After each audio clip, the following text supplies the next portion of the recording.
Okay, so noong nakabalik tayo sa Pinas this year, I'd say yung isa sa pinakamaingay na post natin ay yung pag-announce ng bagong motor ng Bristol, the Maxi 400. Nagsimula ang Bristol with neoclassic looking bikes back in 2018. Then, nag-branch out na sila into adventure bikes. And now, ako ay nagulat and at the same time, natuwa. Automatic scooter na ang pinasukan nila. Di lang basta automatic, scooter ito na makakapasok sa highway. Nilive ko sila a few weeks ago, ang daming nanood, daming nagtanong, ang daming nag-react, ang daming nag-inquire. In fact, as of this video, sold out na agad ang first batch ng Maxi 400. Welcome po sa Makina Moto Features. Ito po ang kaabang-abang na Bristol Maxi 400. Bawat sandali naaalala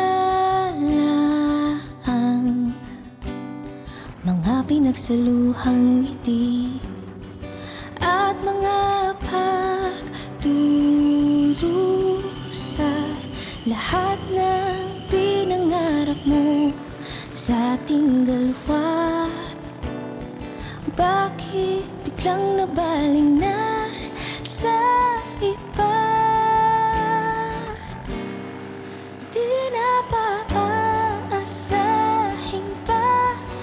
Gets ko agad ba't ang dami nagka-interest dito. Para sa mga nagbabalak maging first-time rider, automatic na motor usually ang first choice. Mas madali gamitin tas makaka-expressway ka pa.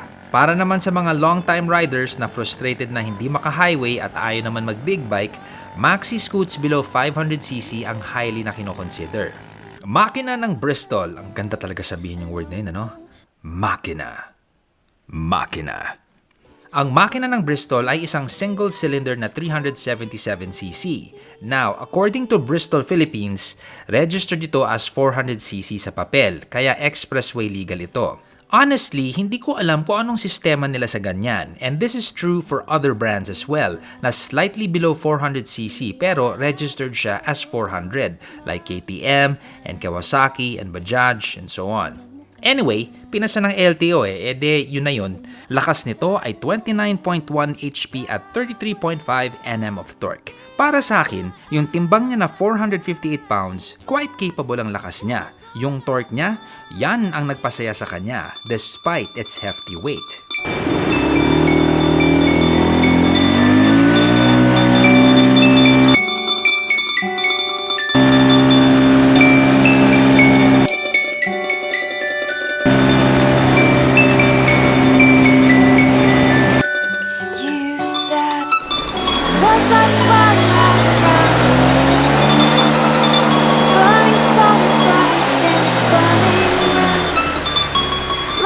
Ride ng Maxi 400 is very stable. Rumorolyo siya sa 14-inch na gulong sa harap at 13 naman sa likod. Ito yung mga tipong sa sobrang komportable, mabibitin ka sa biyahe kung sa syudad mo lang to gagamitin. Yung suspension nito ay telescopic oil dampening sa harap at double shocks sa rear. At ang bawat salon niya sa lubak sa daan. Ang bawat duyan niya sa puwet nating mahal ay isang imbitasyon na lumayo, lumarga at magpakasaya. Very good ride here. The Bristol Maxi 400, bagong ang lahat. Magtatanggal po tayo ng plastic. Okay, tignan muna natin to galing sa side bago tayo lumapit ng konti. Of course, Bristol, nagpasok sila ng classic bikes. Biglang pinasukan nila adventure segment. And then now, automatic. And yung pinasukan nila automatic, agad-agad pang highway na. First thing I'm gonna comment on is the paint. As you can see, it's nice and red. Tawag ko dito sa pula na to is lipstick sexy red. That's my color. Now, dare I say, unang tingin dito, and I did get the same comments din sa ating mga kapwa rider sa daan kanina umaga nung inikot ko to, sabi nila sa akin, "Sir, ang laki naman ng ADB mo." I see the similarities pero it still has its own lines. Meron siyang sariling karakter din. Pero I do get the similarities that it has with the Honda ADV 150. So this is a very sporty looking maxi scoot. It's very evident naman sa linya, diba? You can see all these very, very sharp angles. Windscreen, it is adjustable. Just basically hindi siya up or down. It's pa ganon. So hihilain mo lang tong isang knob dito. Hila palabas. Pag dito, mas madedeflect niya kagad and it's gonna go hopefully over your helmet. Para hindi siya I like yung diskarte rin na ginawa dito ng Bristol. More often than not, yung grab bar sa likod or itong utility rack where you can put your box. Usually, this is matte. May pagka rough finish. Ito, smooth yung finish niya. So, in terms of yung quality natin dito sa apakan, okay siya. Pretty good. The rubber is half an inch maybe. Kapal siya. You can tell it's good, sturdy rubber. Kasi you can see how flexible it is. Hindi siya yung mga brittle na marupok. Panels are good. There are some scooters that I've noticed, even some bikes, yung mga panels nila, for some reason, hindi ganun kalapat. Parang siya nagsisqueaky-squeaky pag umaandar ka. So far with my time with this riding, everything's pretty solid. And of course, it also helps na maxi scoot siya. So yung pag-disperse ng vibration, yung pag-dampen niya, it's comparable with the more expensive maxi scoots out there. Vibration niya is also pretty good. Quality natin dito, I guess, would be above average. Marami rin mga maxi scoots na sobrang ganda dito sa taas.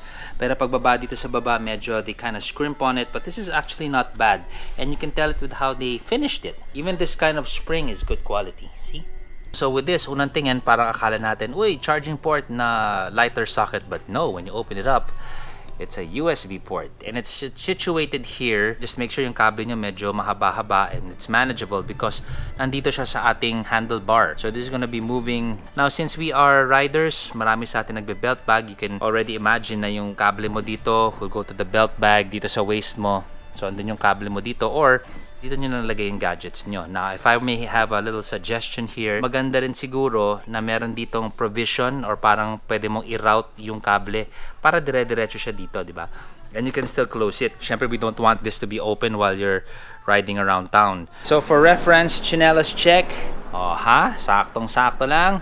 Ito po ay size 11 and you can see how your foot can be comfortable dito sa apakan. If you are in chillax mode, good fit also. In terms of our compartment here, chinelas check. Goes pretty deep, size 11. This deep. That's how deep that is going inside. So, Note 20, kakasya ba dito? Meron tayong aluminum casing.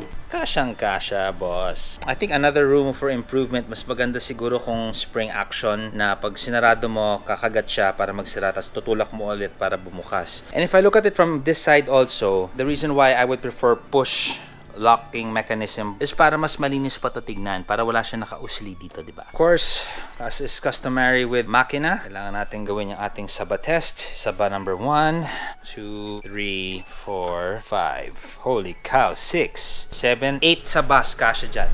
Actually, pwede ko pa itong pilitin ng siyam. Siguro na 10 saba. Sagad na yan. Banana Q. Kain tayo, day, ha? Sarapan mo. Huwag masyadong maraming asukal. So, regarding naman sa shocks natin, well, I can't say enough about the suspension of the Maxi 400 ng Bristol.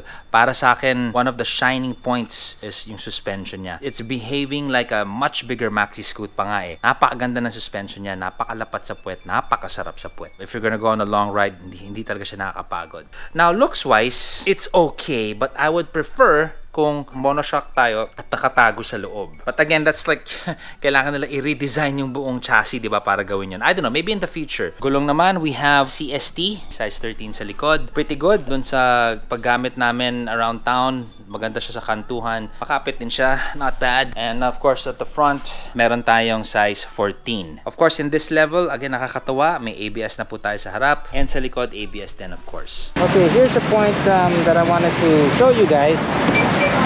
The flip, I think would have been nice if it was going from here to here.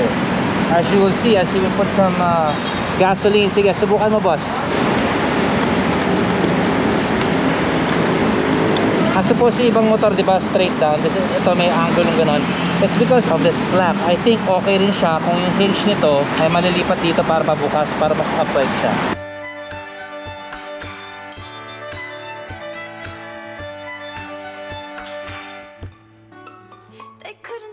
So ayan, bihira tayo nakakita ng night shot sa Makina Moto features. There's something here that I want to point out. Paano mag-behave yung ilaw. Kunyari ako mag-signal pa kaliwa.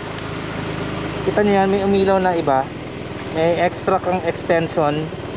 And that is to help you. Pag kaliwa mo dito, ilawan niya yung left side. Kung kakanan ka naman, you can see there's another light that opens here to the side. BMW, meron silang ganon. Meron silang parang banking light Although hindi to banking light, natitrigger yung extra light mo with the signal light. Meron din siyang magti-trigger pag bigla kang promeno after a certain speed, ilaw yung kaliwat kanan mo na ilaw. I'll show you right now.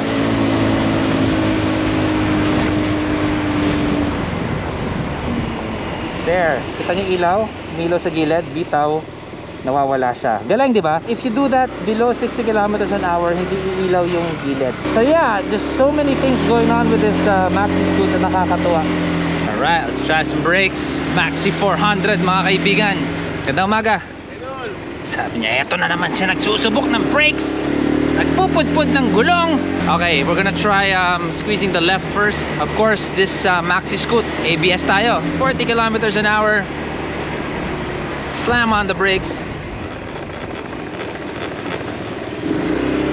No skid at all. Let's show you the rear brakes now. Let's just show you how the ABS is working.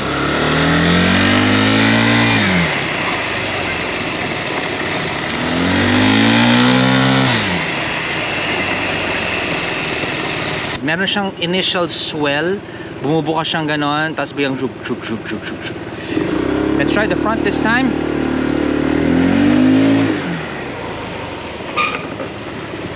Ooh, I have a slight front skid. Let's try it again. Gonna be careful. Okay, it works better now in the sense na I think depende rin sa kung asfalto man ba yung dinadaanan mo o semento. So more of the front again.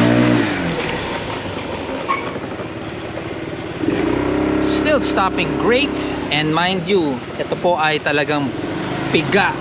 Pinipiga po natin talaga ang brakes. You know what? So rear braking power, I'd say halos pantay eh. Okay, let's try 2 brakes this time. Okay, I've experienced more abrupt braking with other bikes. This would be medyo not as biting, but you're stopping fine considering yung distribution ng braking power niya 50-50, parang 50 harap, 50 likod.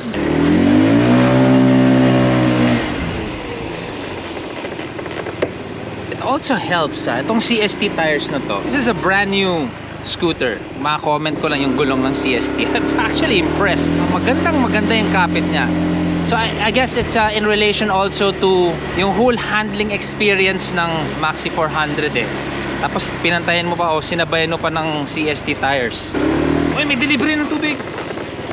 So yung braking power nito, medyo bitin if you're gonna rely on either the front or the back. I mean, yeah, pipigil ka, pero you're gonna have to grip both. Like now, kailangan mo lang talaga gamayin yung motor. Isa sa mga kailangan nyo unang gawin, get used to the brakes of your brand new bike.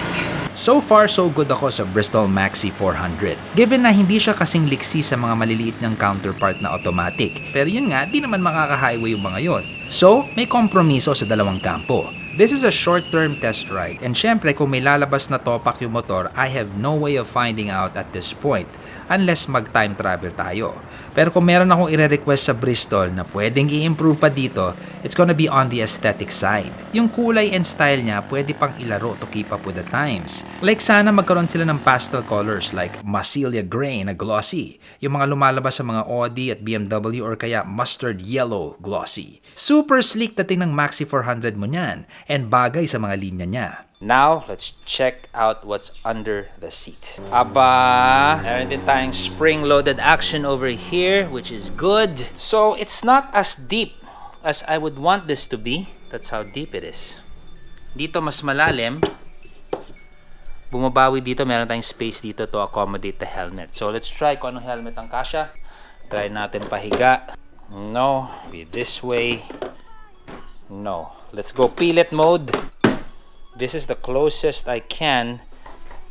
And I have to press it down. Full face helmet ay hindi po kasya dito. I can imagine because of how the engine layout is made. Dito rin nila nilagay ang battery. So, ang kakasya dito would be anything smaller than a full face. So, half face or a quarter face helmet. Now, don't be disappointed kasi may provision ka dito for a box. So, you can put your helmet over there. Kunyari, kung may full face ka but mas maliit yung ulo mo, I'm sure that's gonna fit. Kasi sa akin, konti na lang masasarado ko na So it might be a shell size issue. So another comment I have for this one, I think na mas better kung meron din tayong siguro goose arm dito na suspension para yung seat natin mas open siya. Yung access mo dito sa compartment, yung ating elbow hindi tumatama dito. I also appreciate the fact na meron tayong courtesy light dito. Sa gabi, that's a big deal para, di ba, may ilaw tayo. Again, sa mga mahihilig chumap-chap ng paa, you can actually fit all the way up to here. Now, let's appreciate the seat. Pag bumili kayo ng Maxi 400, ito ay first time ko na-experience sa motor. Pag inamoy mo yung upholstery, amoy bagong kotse, that new car smell, that's how it smells. Kung bibili kayo ng Maxi 400, yan ang una niyong gawin. This is very good quality. Makapal na makapal siya. It's not stretchable as much kasi you can tell pag kinukurot ko, nagkakaroon siya ng crease. Usually pag super flexible to, kahit anong kurot mo, hindi nagkakaroon ng crease. So it's got that. Pero nawawala din It's one tone all the way. Wala siyang ibang tone here. Here. Wala siyang highlights. I like na actual sinulid ginamit nila dito for the stitching. Hindi siya fake stitching. I want to show you the key right now. I think it's very, very special. Look at the quality. Diba? Meron kang pseudo carbon fiber highlights. So, pag pinindot mo tong maliit na button na to, lalabas na yung susi. Ha? Galing, diba? So, what are you gonna use this for? Well, kunyari, naubusan ka ng baterya and you need to access the rear seat. You can access that through a little compartment here. As you can see, under, dyan yung papasok yung susi. Twist it, and there you go. Ang inconspicuous dito, yung medyo hindi mo halata na may ganun pala, this thing, yan po ay yung kanyang handbrake, which is helpful kasi since Matic to and baka naka-incline ka at baka rumolyo yung scoot, diba? So, basically open and then put this up para mag-lock siya into place. There you go. Naka-brakes ka na. And then, para ma-release yung handbrake, just squeeze it. There you go. Now look at this display. Chinelas check. Although end to end malaki siya, the actual display that lights up is only up here. Let me show you. So yeah, your whole housing is this big. Ito yung ating chinelas, and your actual display is inside. And chinelas check, it's basically from here to there. TFT display po tayo. How do I access or control this? Napakalinis yung part na to. You can access the pages in there through your left hand with these switches. You're getting some information here. Meron ka pang indicator ng tire pressure mo. Some performance numbers here. Battery voltage. You got your driving time. Good. And you have your connectivity with your phone. So meron siyang QR code dito. What are the advantages of using this with your phone? Marami. You know, through your phone, pwede mo to i-auto on. Hindi auto start mag-on lang siya. Through your phone, pwede mo makita yung fuel gauge mo. Everything, all the information that you have here, pwede na lumabas sa phone mo and whatnot. So what's the purpose of that? These numbers help you with your driving habits para mag-improve pa yung driving habits mo para mas tipid ka mag-ride. Another plus with your phone, may GPS. So that's part of the perks. When you buy this, the guys over in Bristol will explain everything to you. So now, if I press down again, check this out. Boom! Meron po tayong camera! So, split screen siya. Ito po yung ating harap. As you can see, I have the crates for my bikes. Yan yun. And this is the rear, which is there. This is very important na they incorporated the camera na front and back, and it helps settle disputes with accidents. Pag nasa daan ka at alam mo lahat ng tao may camera, that is a deterrent for crime, I think. It helps. So it takes a while for it to start up. If there's one thing that they can also improve on, I think, although na-appreciate ko naman yung dramatic startup niya, pero maganda rin kung mas mabilis ng konti yung pag-startup niya. But you can tell naman, malakas naman yung processing power niya dahil when I'm going through the menus, maganda naman yung response niya agad Walang masyadong lag na alam mo nahihirapan yung processor. So, this is what it sounds like.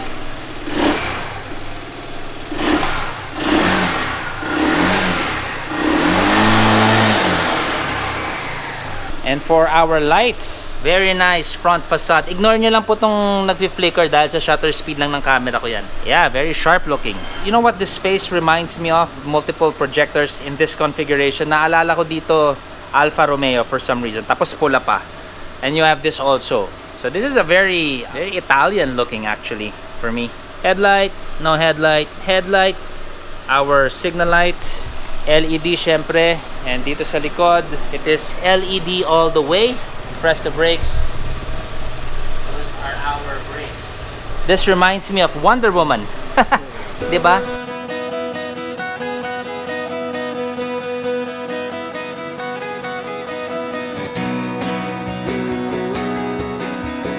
Lahat tayo nagbago ang pananaw sa buhay ng dahil sa pandemya. Para sa iba, isang aspeto dito ay ang pag-consider sa pagbili ng motor. Para naman sa atin na nagbomotor, mas lalo natin nakita at minamnam ang importansya ng dalawang gulong sa ating mga buhay. Mula sa pag-iwas sa masamang traffic at sa pagtipid sa gasolinang presyong ginto. Yung Bristol Maxi 400 ay mistulang pwedeng maging sakit ulo sa ibang motorcycle manufacturers dahil dagdag kompetensya na naman ito sa mainit na automatic segment. Pero ginhawa naman ito sa ating mga riders nang dahil kung maraming brands na motor sa industriya, bumababa ang presyo ng motor at dahil may kompetensya, tumataas ang kalidad ng gawa. Tayong mga rider ang panalo. Law of supply and demand. 4 years old na ang Bristol. Konti na lang kalahating dekada na sila. At sa paglabas nila ng isang Bristol Maxi 400 at an introductory price of 328k, pinapakita din nila na kaya nilang makipagsabayan sa mga bigatin sa industriyang motor. So far. Sir Sakpo, ito po ang Makina Motor. Ay teka nga pala, bago natin kalimutan, Makina Motor Show po July 29, 30 and 31 sa SMX Convention Center in Pasay. Nandyan po ang Bristol. Asahan nyo, magkaka-discount tayo dyan. Magpakita tayo doon, kita-kits tayo. Again, Sir Sak po from Makina Motor Features. Ciao! Spinning dizzily